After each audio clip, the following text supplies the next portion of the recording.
I'm trying to find the room where what does it say on the thing downstairs? It's fine. It's one of these. It's oratory. It's oratory. Yeah, it's not in here, so it's not that one.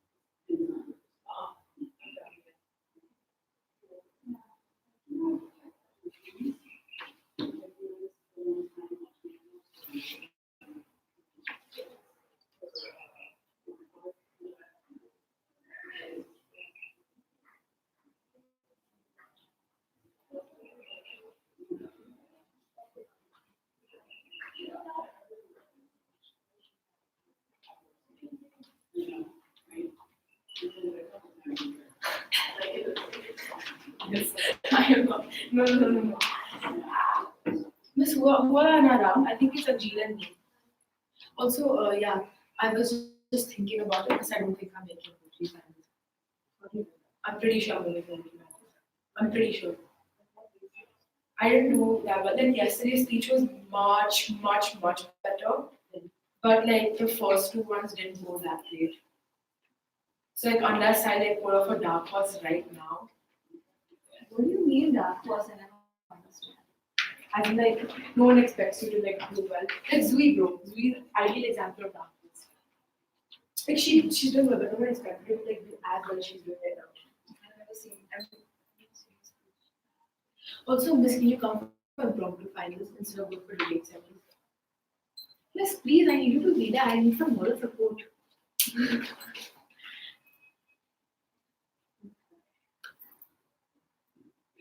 We'll see her serious to her acting also later on. Like this?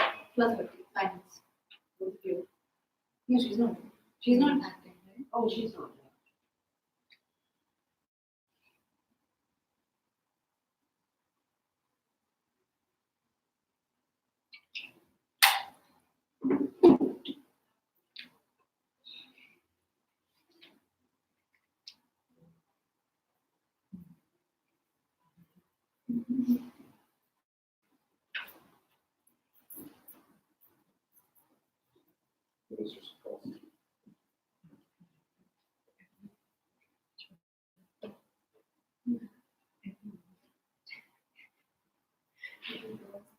Yeah.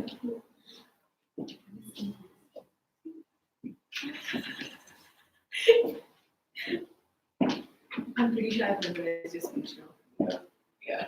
Yeah.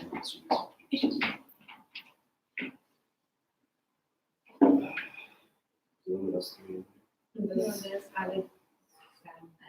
Oh, So it was nice. Well, We had each other for every.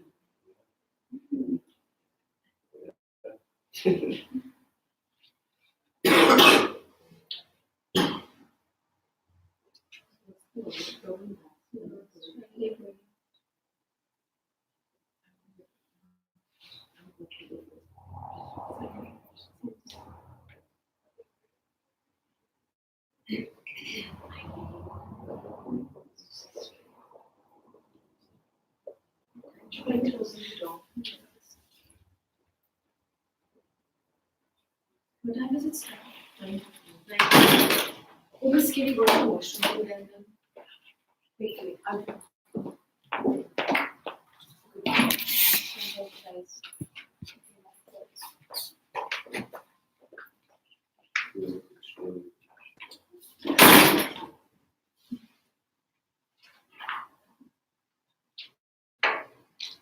Okay, then you're. Yeah.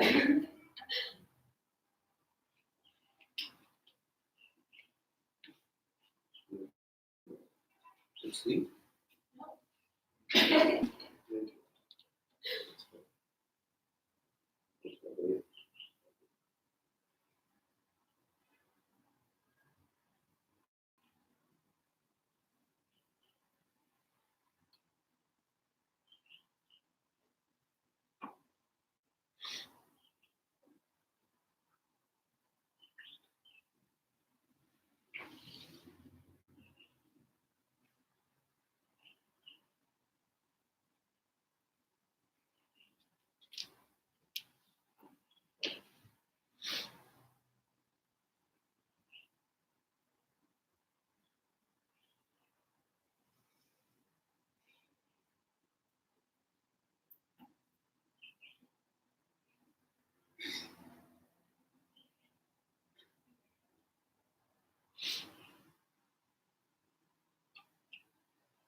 Shall we begin?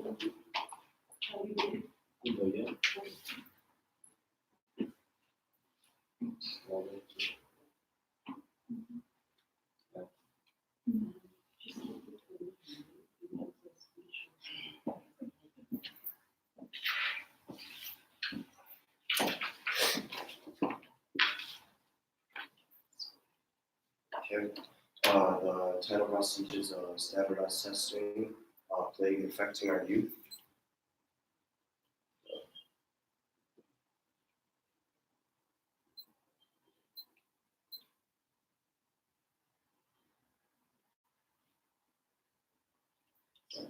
Ready? For generations, students' future success has been determined by one test, the dreaded SAT. According to the NEA, the first standardized achievement tests were developed by Edward Thorndike and his students at Columbia University in 1908 and 1916, specifically in arithmetic, handwriting, drawing, spelling, reading, and language ability. Afterwards, in 1960, the College Board developed comprehensive exams in these 6 subjects, which in turn led to our modern-day ACT and SAT tests, both being prime examples upon which our acceptance to university is determined. Standardized testing sparked a controversial debate as to whether they are accurate determinants of a student's academic aptitude and achievement. According to Valerie Strauss, author of the 2018 Washington Post article titled, "There are better ways to assess students than the Pi-6 standardized test," between pre-kindergarten and 12th grade, the average student takes roughly 112 mandatory standardized tests. To what extent does standardized testing exemplify academic aptitude? Standardized testing means a test that is administered and scored in a consistent or standard manner. Academic achievement refers to the level of schooling you've successfully completed and your ability to attain success in your studies. Academic aptitude is acquired capacity and capability for talent. Overall, standardized testing does not correlate to academic achievement or aptitude. According to Thomas Armstrong, Executive Director for the American Institute for Learning and Human Development, standardized testing takes place in an unrealistic educational environment. You can't get up and move around, you can't ask questions, there's no communication or collaboration, there's a time constraint, there's no use of references or educational devices. As Armstrong states, how often does the real world look like this? Penitentiaries share a striking resemblance. And shouldn't standardized testing education prepare students for the real world? Clearly, standardized testing does not measure this. We need to prepare students for the real world by focusing attention on attributes necessary for success in the future, like creativity and critical thinking, and assessing those attributes accordingly. Kira Goldring, according to Kira Goldring, content writer and contributor for the Perspective magazine, a two-sided unbiased source, standardized testing has become so important in the US that a trend of teaching to the test is evident, which limits educators' emphasis on instructing in subjects that are beneficial, that allow students to perform beyond the standardized test.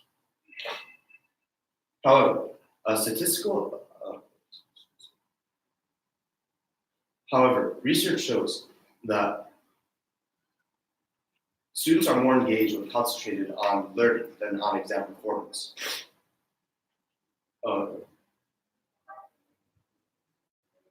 Valerie Strauss, reporter for Education and Foreign Affairs for the Washington Post, claims that exams drive guidance, so we need to remain alert to the extent to which exams are driving this guidance.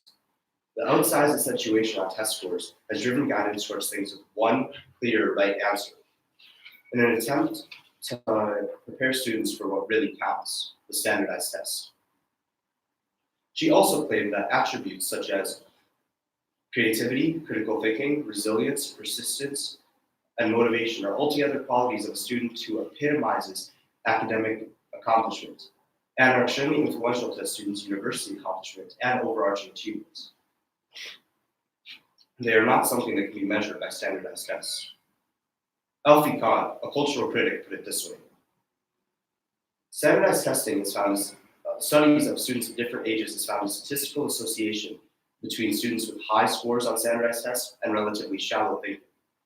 So by overlooking attributes that cannot properly assess, standardized testing prepares students to look for the quick, easy, and obvious answer. This irrational one right answer system is taking away from students' ability to be educated to a greater extent and use more creativity and critical thinking in order to tackle more in-depth concepts and find multiple ways of solving problems.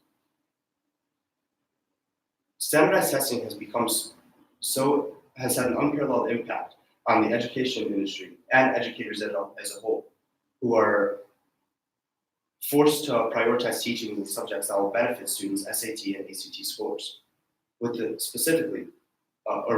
primary focus in English and mathematics. However, students who can excel in other subjects such as arts, history, sciences, psychology, and economics are told that their passions are not a form of achievement.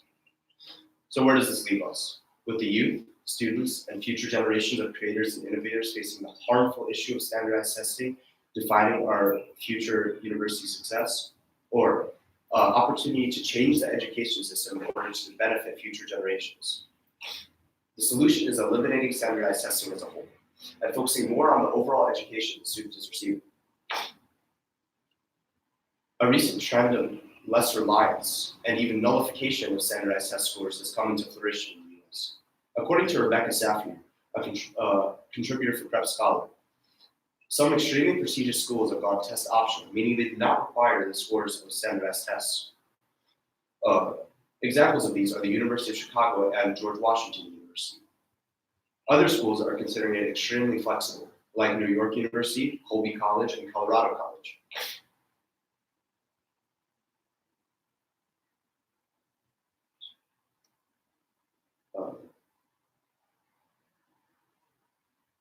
By assessing students based off of A, B, C, or D, it is causing our future generations to become bleak. The youth are the future of our world, and if all we're doing is teaching them how to take a test, then the future is in a state of despair and needs to be recovered. Thank you.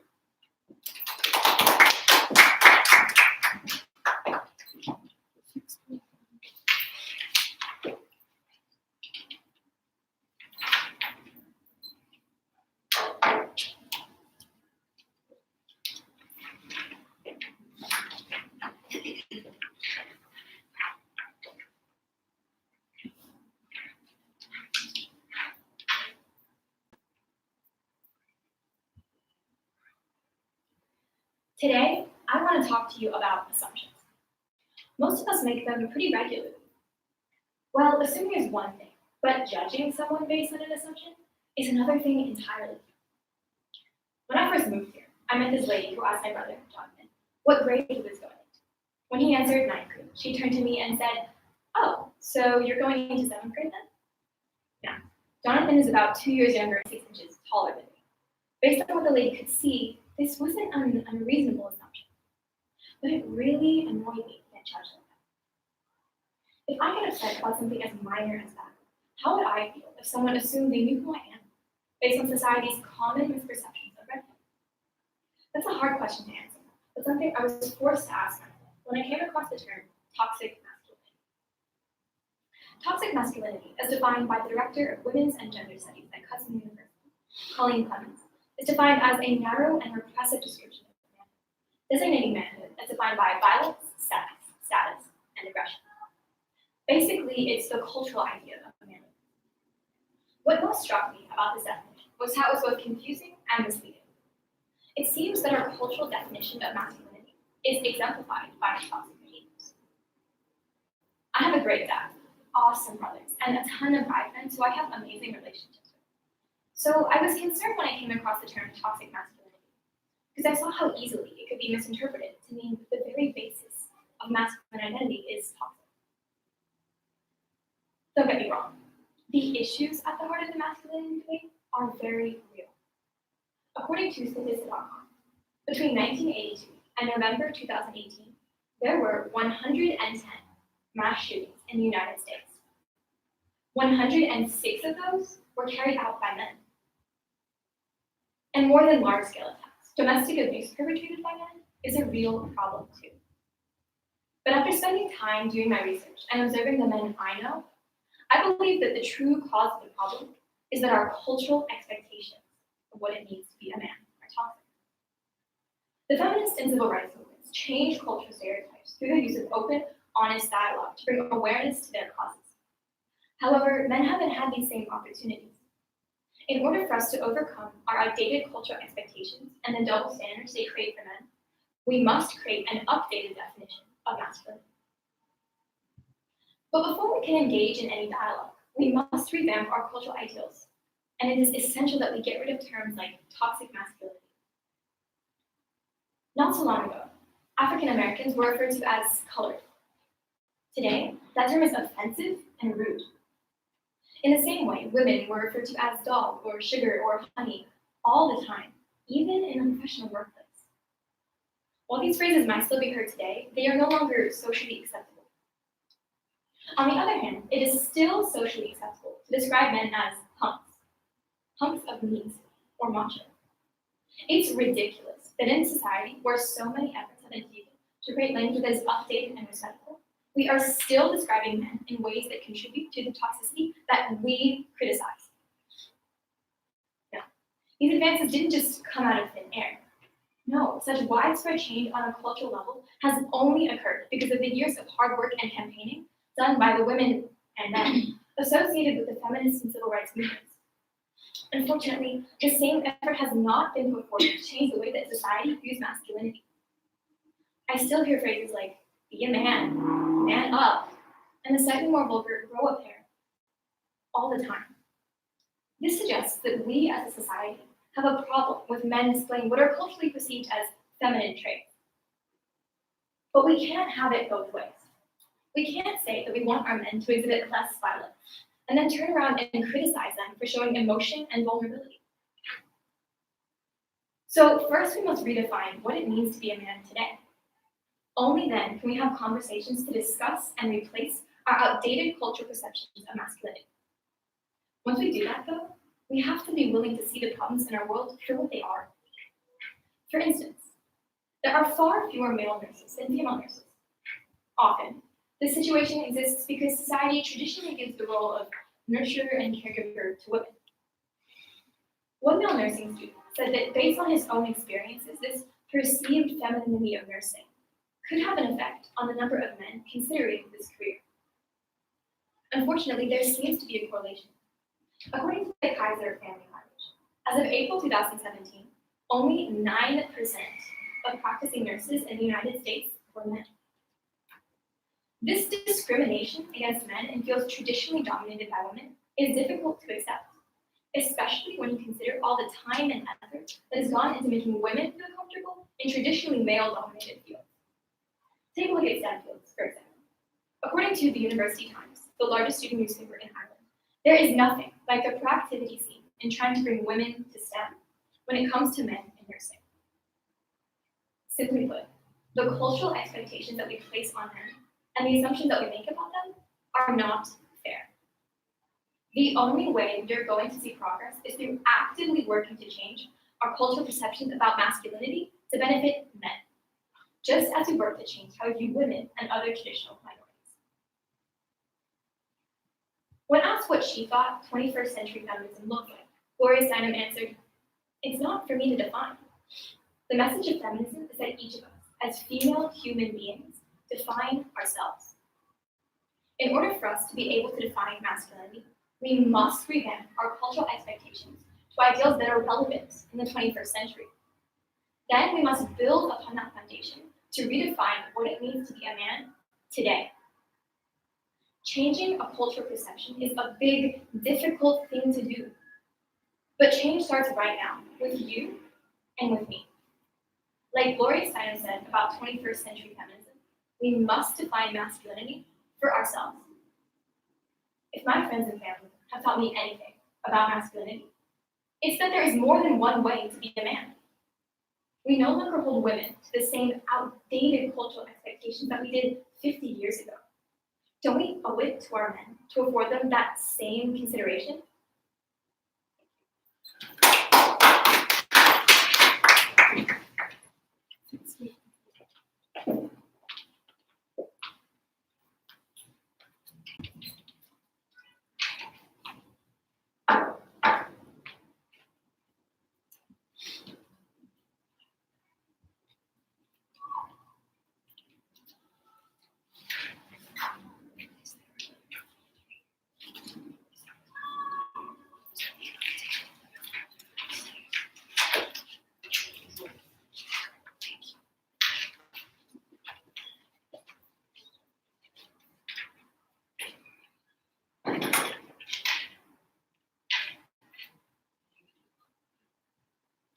And they lived happily ever after.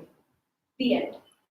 Every night, as a blanket of stars ornament the sky, millions of little boys and girls all over the world fall asleep with the inexplicable sense of satisfaction when their brave knights had rescued their beautiful princesses, that the earth was safe from demons. I vividly recall being tucked into my covers every evening in anticipation of my father arriving home from work, reading me a story and kissing me goodnight. Sadly, this tradition began to fade away as the pace of maturing overtook the satiety fairy tales gave me. The seemingly lamentable aging came hand in hand with actuality, poles apart from the fiction I spent my childhood dreaming about.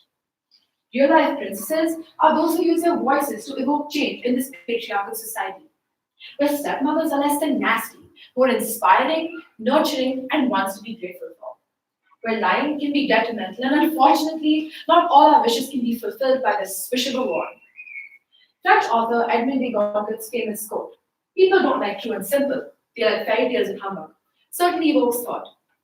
Are these fairy tales truly an asset to one's wit, or do they simply divert the child's creativity towards an ideal, misshaped fantasy they confuse for reality?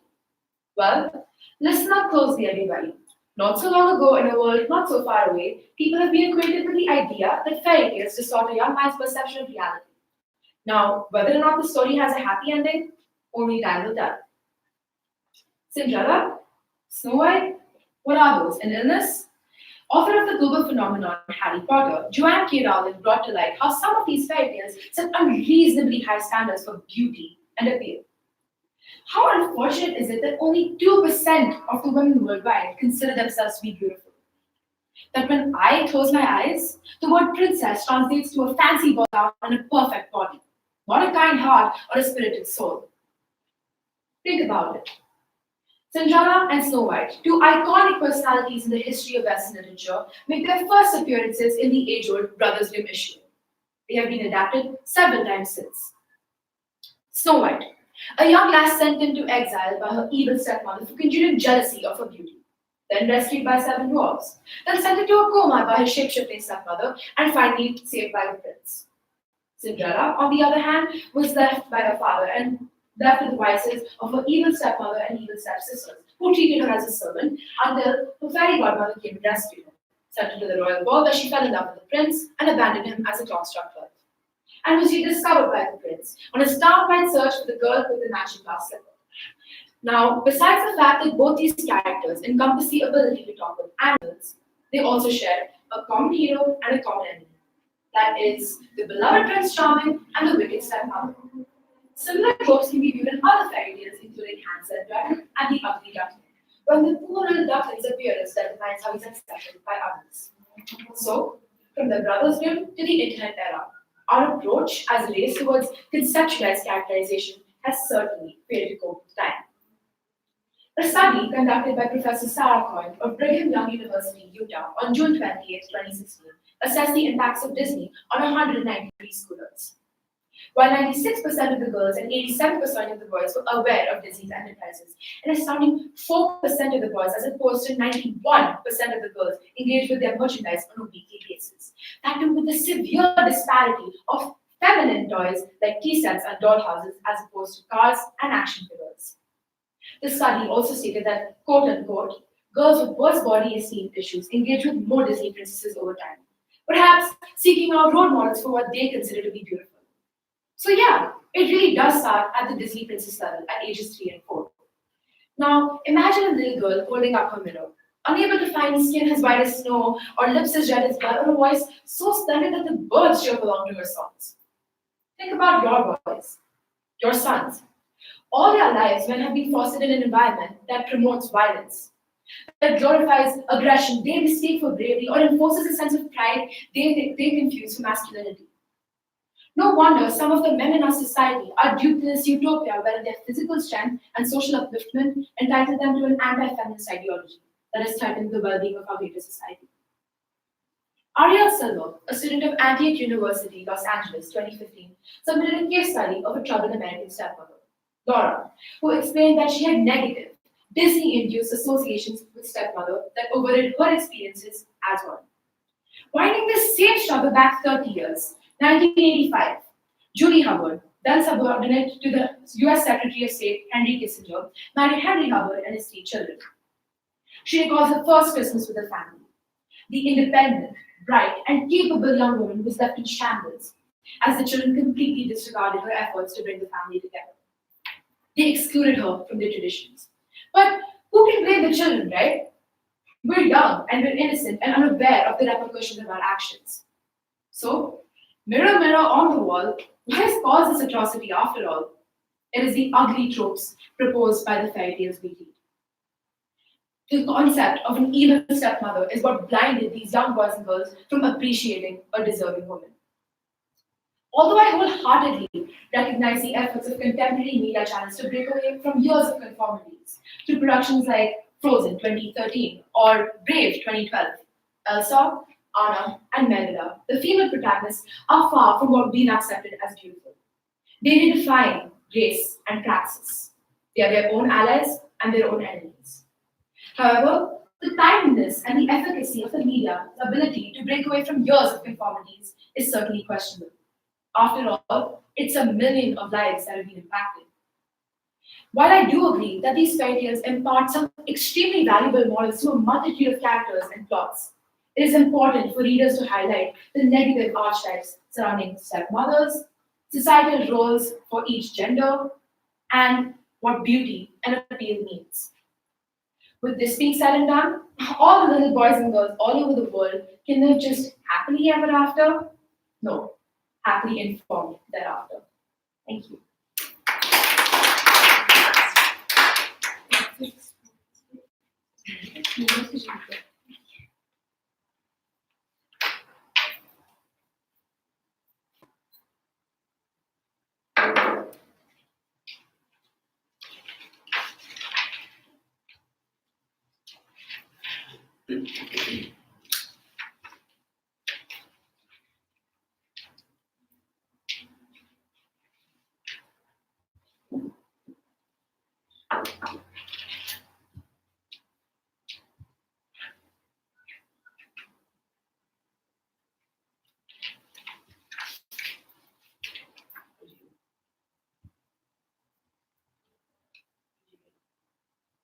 Pin drop silence, pay attention. The information you are to receive, your future depends on it.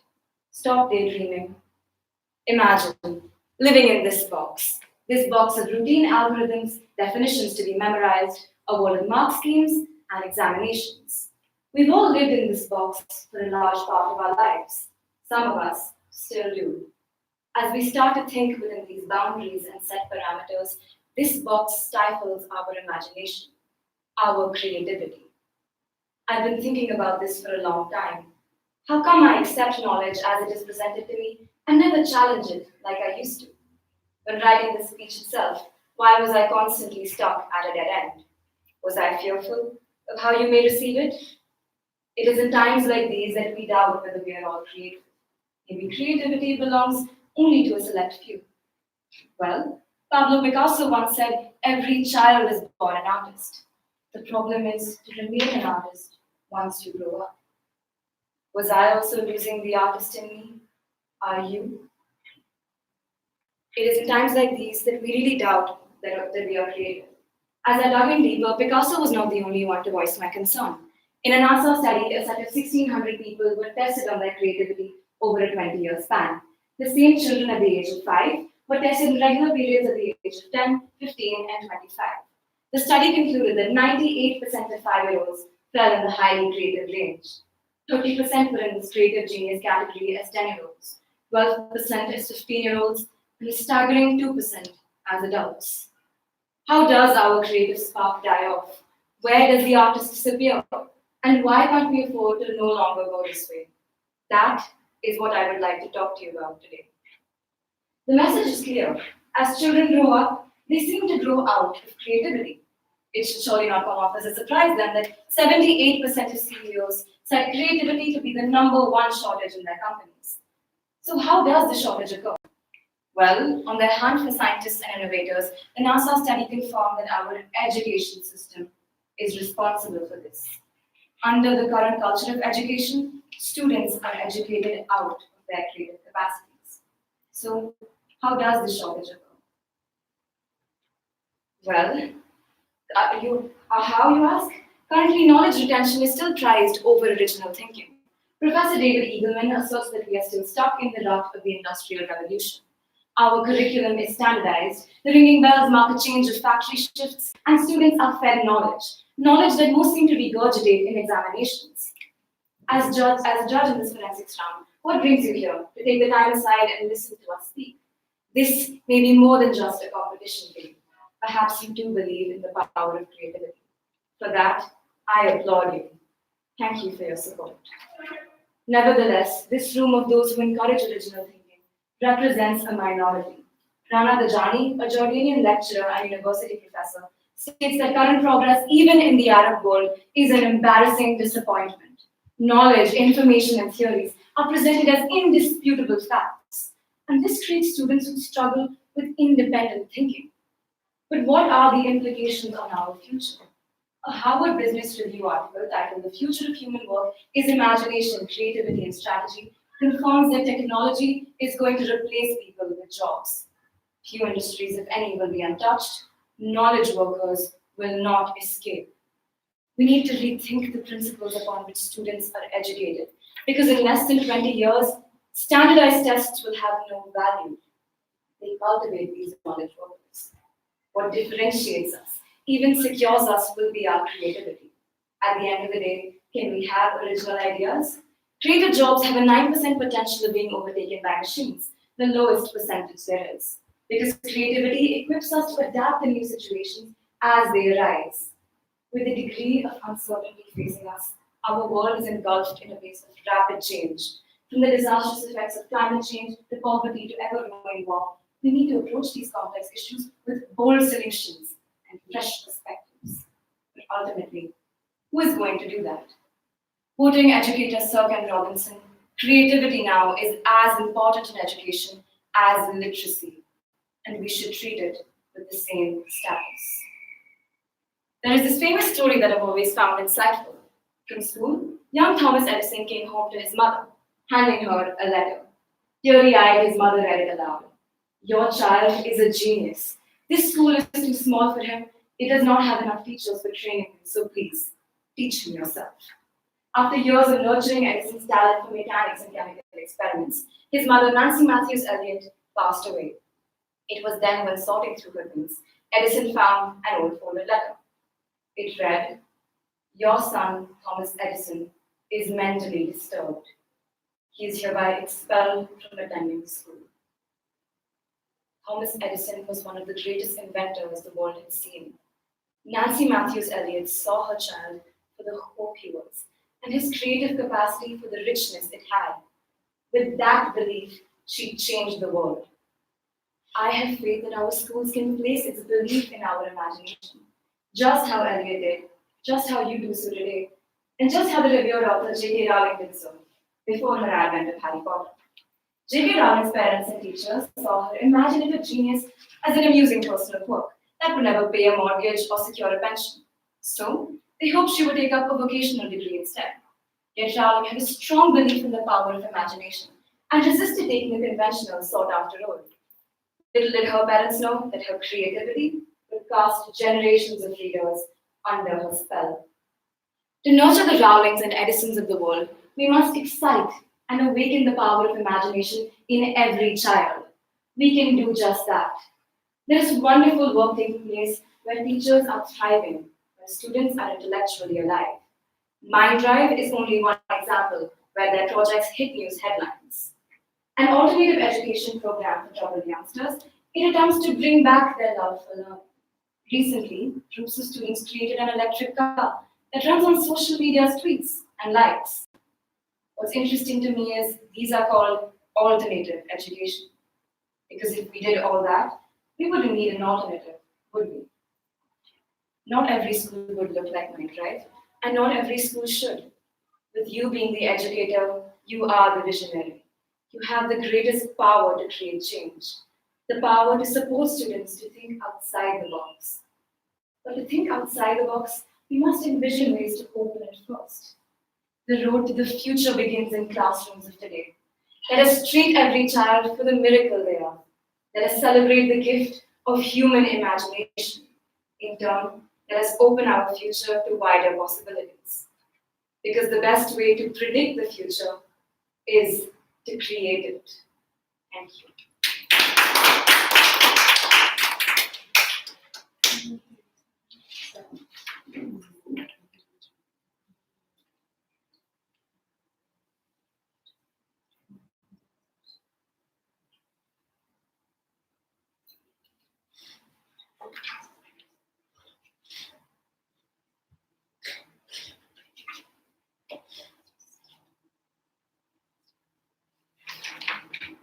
Thank you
Check.